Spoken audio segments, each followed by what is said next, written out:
BNP chairperson Begum Khaleda জিয়ার ৮১তম জন্মদিন উপলক্ষে শুক্রবার বিকেলে গুলশানে তার রাজনৈতিক কার্যালয়ে দোয়া এবং মিলাদ মাহফিলের আয়োজন করে বিএনপি।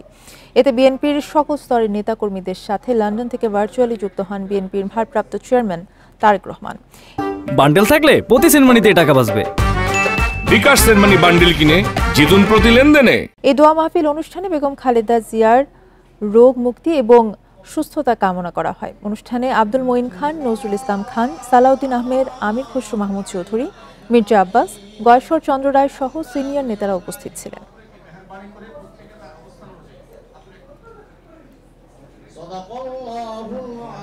ونشهد أن لا إله إلا الله ونشهد أن محمدا رسول الله